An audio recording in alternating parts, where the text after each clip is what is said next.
Hi, this is Ms. Pink, and my friends call me Pink. Thank you for joining me on the story The Velveteen Rabbit, written by Marjorie Williams, also known as How Toys Become Real.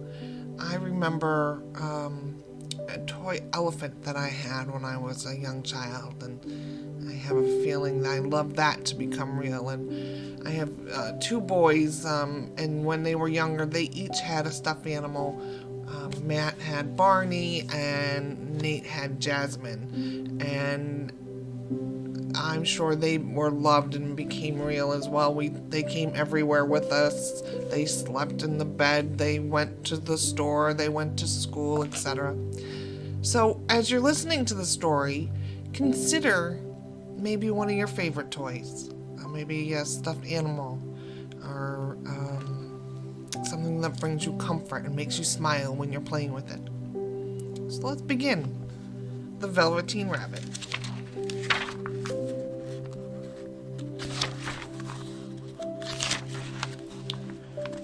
There was once a Velveteen Rabbit, and in the beginning he was really splendid. He was fat and bunchy, as a rabbit should be. His coat was spotted brown and white, and he had real thread whiskers, and his ears were lined with pink sateen. On Christmas morning, when he sat wedged in the top of the boy's stocking with a sprig of holly between his paws, the effect was charming. There were other things in the stocking: nuts and oranges and a toy engine, and chocolate almonds and a clockwork mouse. But the rabbit was quite the best of all. For at least 2 hours the boy loved him, and then aunts and uncles came to dinner, and there was a great rustling of tissue paper and unwrapping of parcels. And in the excitement of looking at all the new presents, the Velveteen Rabbit was forgotten. For a long time he lived in the toy cupboard or on the nursery floor, and no one thought very much about him. He was naturally shy, and being only made of velveteen, some of the more expensive toys quite snubbed him. The mechanical toys were quite superior and looked down upon everyone else. They were full of modern ideas and pretended that they were real. The model boat, who had lived through 2 seasons and lost most of his paint, caught the tone from them and never missed an opportunity of referring to his rigging as in technical terms. The rabbit could not claim to be a model of anything, for he did not know that real rabbits existed. He thought they were all stuffed with sawdust like himself, and he understood that sawdust was quite out of date and should never be mentioned in modern circles. Even Timothy, the jointed wooden lion, who was made by the disabled soldiers and should have had broader views, put on airs and pretended he was connected with the government. Between them all the poor little rabbit was made to feel himself very insignificant and commonplace. And the only person who was kind to him at all was the Skin Horse. The Skin Horse had lived longer in the nursery than any of the others. He was so old that his brown coat was bald in patches and showed the seams underneath, and most of the hairs in his tail had been pulled out to string bead necklaces. He was wise, for he had seen a long succession of mechanical toys arrive to boast and swagger, and by breaking their mainsprings and pass away. And he knew that they were only toys and would never turn into anything else, for nursery magic is very strange and wonderful, and only those playthings that are old and wise and experienced, like the Skin Horse, understood all about it. "What is real?" asked the rabbit one day when they were lying side by side near the nursery fender before Nana came in to tidy the room. "Does it mean having things that buzz inside you and a stick-out handle?" "Real isn't how you are made," said the Skin Horse. "It's a thing that happens to you when a child loves you for a long, long time. Not just to play with, but really loves you. Then you become real." "Does it hurt?" asked the rabbit. "Sometimes," said the Skin Horse, for he was always truthful. "When you are real, you don't mind being hurt."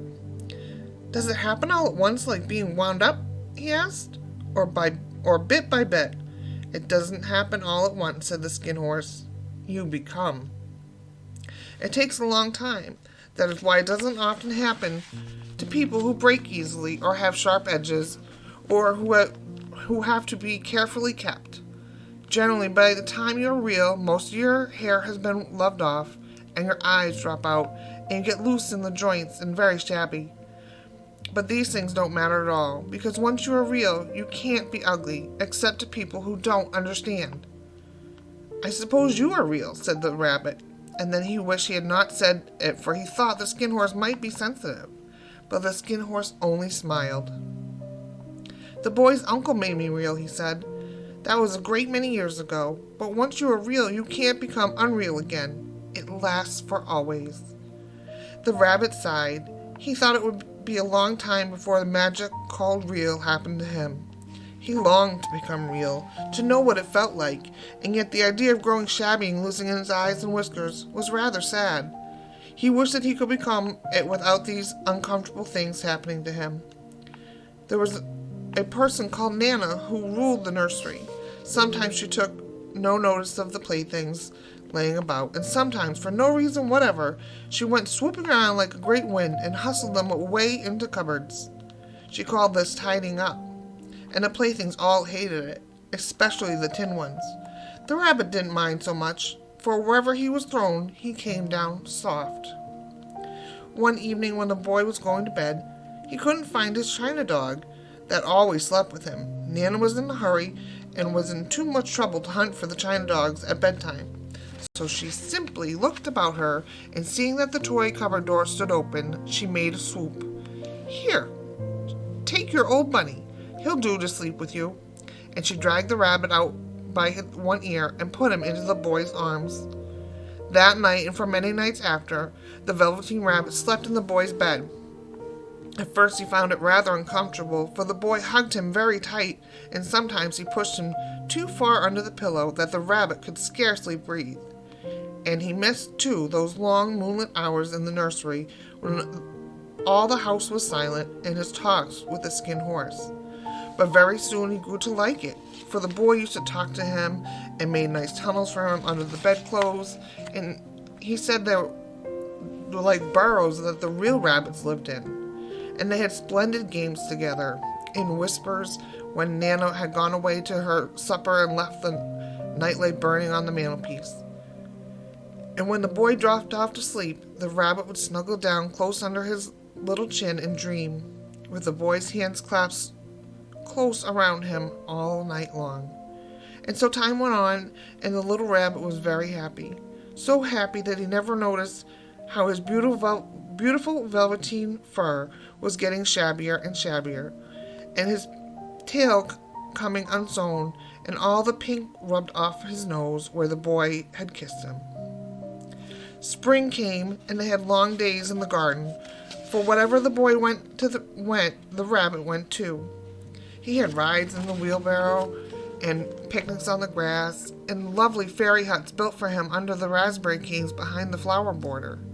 And once when the boy was called away suddenly to go out to tea, the rabbit was left out on the lawn until long after dusk, and Nana had to go and look for him and with a candle, because the boy couldn't go to sleep unless Rabbit was there. He was wet, though, and with the dew, and quite earthy from diving in the burrows the boy had made for him in the flower bed, and Nana grumbled as she rubbed him off with a corner of her apron. "You must have your old bunny," she said. "Fancy all that fuss for a toy." The boy sat up in bed and stretched out his hands. "Give me my bunny," he said. "You mustn't say that. He isn't a toy. He's real." When the little rabbit heard that, he was happy, for he knew that what the Skin Horse had said was true at last. The nursery magic had happened to him, and he was no longer a toy. He was real. The boy himself had said so. That night he was almost too happy to sleep, and so much love stirred in his little sawdust heart that it almost burst. And into his boot-button eyes that had long lost their polish there came a look of wisdom and beauty, so that even Nana noticed it the next morning when she picked him up and said, "I declare if that old bunny hasn't got quite a knowing expression." That was a wonderful summer. Near the house where they lived there was a wood, and the long June evenings the boy liked to go there after tea to play. took the Velveteen Rabbit with him, and before he wandered off to pick flowers or play at brigades among the trees, he always made the rabbit a little nest somewhere among the bracken where he would be quite cozy, for he was a kind-hearted little boy and he liked Bunny to be comfortable. One evening, while Rabbit was lying there alone, watching the ants that ran to and fro between the velvet paws in the grass, he saw two strange beings creep out from the tall bracken near him. They were rabbits like himself, but quite furry and brand new. They must have been well made, for their seams didn't show at all, and they changed shape in a queer way that when they moved. One minute they were long and thin, and the next minute fat and bunchy, instead of always staying the same like he did. Their feet patted softly on the ground, and they crept quite close to him, twitching their noses, while the rabbit stared hard to see which side of the clockwork stuck out, for he knew that people who jump generally have something to wind them up. But he couldn't see it. There were evidently a new kind of rabbit altogether. They stared at him, and the little rabbit stared back, and all the time their noses twitched. "Why don't you get up and play with us?" one of them asked. "I don't feel like it," said the rabbit, for he didn't want to explain that he had no clockwork. "Oh," said the furry rabbit, "it's as easy as anything," and he gave a big hop sideways and stood on his hind legs. "I don't believe you can," he said. "I can," said the little rabbit. I can jump higher than anything." He meant when the boy threw him, but of course he didn't want to say so. "Can you hop on your hind legs?" asked the furry rabbit. That was a dreadful question, for the Velveteen Rabbit had no hind legs at all. The back of him was made all in one piece, like a pincushion. He sat still on the bracken and hoped that the other rabbits wouldn't notice. "I don't want to," he said again. But the wild rabbits have very sharp eyes, and this one stretched out its neck and looked. "He hasn't got any hind legs," he said. "Fancy a rabbit without any hind legs," and he began to laugh. "I have," cried the little rabbit. "I have got hind legs. I'm sitting on them." Then stretch them out and show me like this," said the wild rabbit, and he began to whirl around and dance till the little rabbit got quite dizzy. "I don't like dancing," he said. "I'd rather sit still."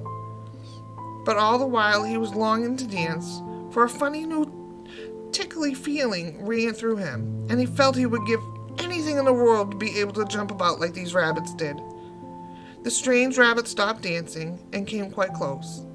He came so close this time that his long whiskers brushed the Velveteen Rabbit's ears, and then he wrinkled his nose suddenly and flattened his ears and jumped backwards. "He doesn't smell right," he exclaimed. "He isn't a rabbit after all. He isn't real."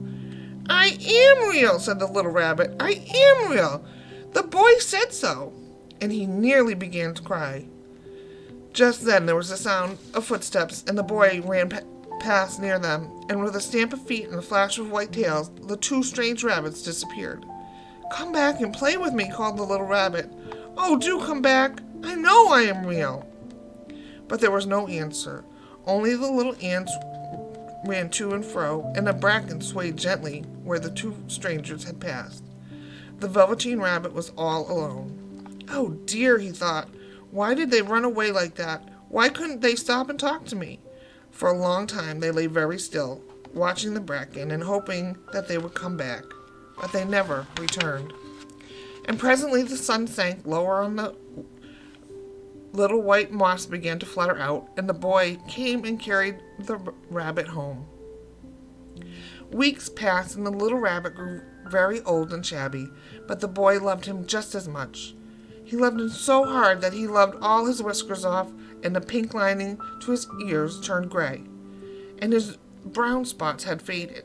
He even began to lose his shape, and he scarcely looked like a rabbit anymore, except to the boy. To him he was always the beautiful, and that was all that the little rabbit cared about. He didn't mind how he looked to other people, because the nursery magic had made him real. And when you're real, shabbiness doesn't matter. And then, one day, the boy was ill. His face grew very flushed, and he was talking in his sleep, and the little body was so hot that it burned the rabbit when he was close to him. Strange people came and went in the nursery, and the light burned all night. And through it all, the little Velveteen Rabbit lay there, hidden from sight under the bedclothes, and he never stirred, for he was afraid that if they found him, someone might take him away, and he knew that the boy needed him. It was a long, weary time for the little boy, who was too ill to play, and the little rabbit found it rather dull with nothing to do all day long. But he snuggled down patiently and looked forward to the time when the boy should be well again, and they would go out in the garden amongst the flowers and the butterflies and play splendid games in the raspberry thicket like they used to. All sorts of delightful things he planned, and while the boy lay half asleep, he crept up close to the pillow and whispered them in his ear. And presently the fever turned, and the boy got better. He was able to sit up in bed and look at picture books, while the little rabbit cuddled close at his side. And one day they let him get up and dress. It was a bright sunny morning, and the window stood wide open. They had carried the boy out onto the balcony, wrapped him in a shawl, and the little rabbit lay tangled up among the bedclothes, thinking. The boy was going to the seaside tomorrow. Everything was arranged, and now it only remained to carry out the doctor's orders. They talked about it all. While the little rabbit was laying under the bedclothes, with just his head peeping out, he listened. The room was to be disinfected, and all the books and toys that the boy had played with in bed must be burnt. "Hurrah!" thought the rabbit. "Tomorrow we shall go to the seaside." For the boy had often talked about the seaside, and he wanted very much to see the big waves coming in, and the tiny crabs and the sand castles. Just then Nana caught sight of him. "How about this old bunny?" she asked. "That?" said the doctor. "Why, it's a mass of scarlet fever germs. Burn it at once. What nonsense! Get him a new one. He mustn't have that any more." And so the rabbit was put into a sack with old picture books and a lot of rubbish, and carried out to the end of the garden behind the fowl house. That was a fine place to make a bonfire, only the gardener was too busy just then to attend to it. He had the potatoes to dig and the green peas to gather, but next morning he promised to come quite early and burn the whole lot. That night the boy slept in a different bedroom, and he had a brand new bunny to sleep with him. It was a splendid bunny, all white plush with real glass eyes, but the boy was too excited to care very much about it, for tomorrow he was going to the seaside, and that in itself was such a wonderful thing that he could think of nothing else. And while the boy was asleep, dreaming of the seaside, the little rabbit lay among the old picture books in the corner behind the fowl house, and he felt very lonely. The sack had been left untied, and so by wriggling a bit he was able to get his head through the opening and look out. He was shivering a little, for he had always been used to sleeping in a proper bed, and by this time his coat had been worn so thin and threadbare from hugging that it was no longer any protection to him. Nearby he could see the thicket and raspberry canes growing tall and close to a tropical jungle, in whose shadow he had played with the boy on bygone mornings. He thought of those long sunlit hours in the garden, how happy they were, and a great sadness came over him. He seemed to see them all pass before him, each morning beautiful than the other. The fairy huts in the flower bed, the quiet evenings in the woods when he lay in the bracken and the little ants ran between his paws. The wonderful day when he first knew that he was real. He thought of the skinned horse, so wise and gentle, and all that he had told him. Of what use was it to be loved and lose one's beauty and become real, if it all ended like this? And a tear, a real tear, trickled down his little shabby velvet nose and fell to the ground. And then a strange thing happened. For where the tear had fallen, a flower grew out of the ground, a mysterious flower, not at all like any that grew in the garden. It had slender green leaves and colors of emeralds, and the center of the leaves a blossom like a golden cup. It was so beautiful that the little rabbit forgot to cry, and just lay there watching it. And presently the blossom opened, and out of it there stepped a fairy. She was quite the loveliest fairy in the whole world. Her dress was of pearl and dewdrops, and there were flowers round her neck and in her hair, and her face was like the most perfect flower of all. And she came close to the little rabbit and gathered him up in her arms and kissed him on the velveteen nose that was all damp from crying.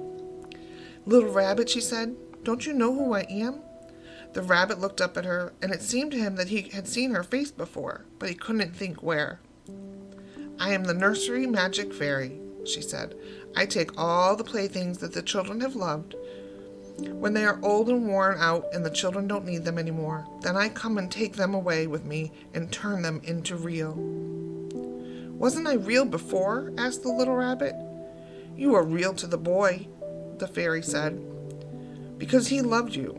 Now you shall be real to everyone." And she held the little rabbit close in her arms and flew with him into the wood.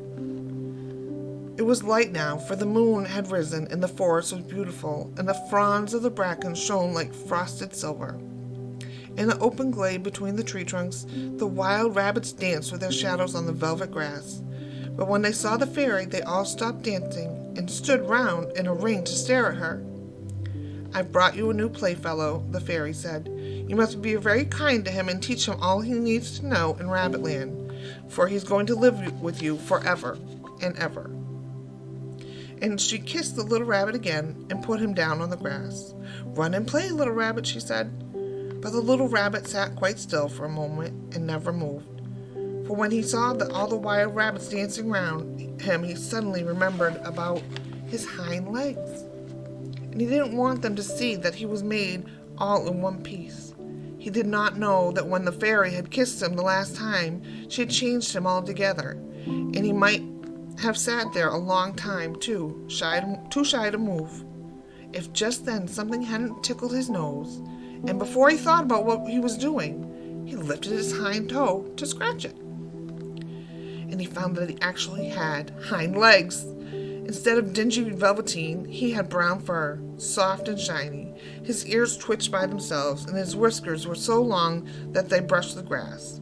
He gave one leap, and the joy of using those hind legs was so great that he went springing about the turf on them, jumping sideways and whirling around as the others did, and he grew so excited that when at last he did stop to look for the fairy, she was gone.